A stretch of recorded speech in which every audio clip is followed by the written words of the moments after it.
আজকে আমরা ২০২৫ সালের সংশোধিত নারী ও শিশু নির্যাতন দমন আইনের একেবারে মূল বিষয়গুলোর একটা চটজলদি সারসংক্ষেপ জানব।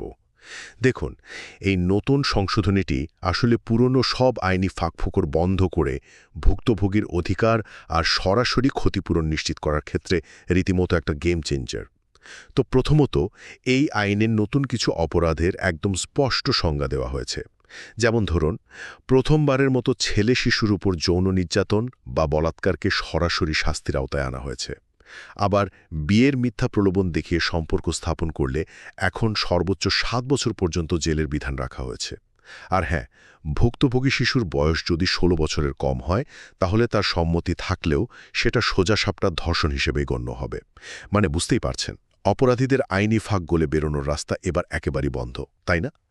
দ্বিতীয়ত, এবার সবচেয়ে বেশি জোর দেওয়া হয়েছে ভুক্তভোগী সরাসরি ক্ষতিপূরণের দিকে।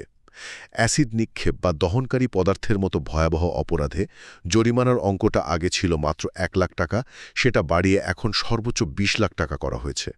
আর সবচেয়ে বড় চমকটা কি জানেন? আদায়কৃত এই বিপুল অঙ্কের টাকা এখন আর সরকারি কোষাগারে যাবে না, বরং সরাসরি ভুক্তভোগী বা তার পরিবার পাবে। চিন্তা করে দেখুন, এটা এখন আর শুধু নথিপত্রের কোনো কাগজী শাস্তি নয়, বরং ভুক্তভোগীর চিকিৎসা আর নতুন করে ঘুরে দাঁড়ানোর একটা সত্যিকারের হাতিয়ার। পরিশেষে বিচার প্রক্রিয়া দ্রুততর করতে আর গোপনীয়তা রক্ষায় কড়া নিয়ম আনা হয়েছে।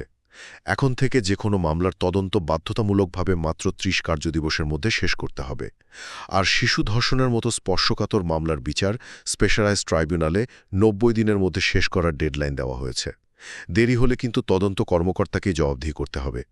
এর পাশাপাশি যে কোনো সংবাদ মাধ্যম বা সোশ্যাল মিডিয়ায় ভুক্তভোগীর নাম পরিচয় প্রকাশ সম্পূর্ণ নিষিদ্ধ করা হয়েছে। আইন করে এমন সময়সীমা বেঁধে দেওয়াটা দারুণ, তবে বর্তমান কাঠামোতে এটা মানা সম্ভব হবে তো? তবে যাই হোক, সংশোধিত এই কঠোর আইনটির আসল সুফল পাওয়াটা কিন্তু শেষমেশ আদালতের সঠিক প্রয়োগ আর আমাদের সবার সামাজিক সচেতনতার উপরই নির্ভর করছে।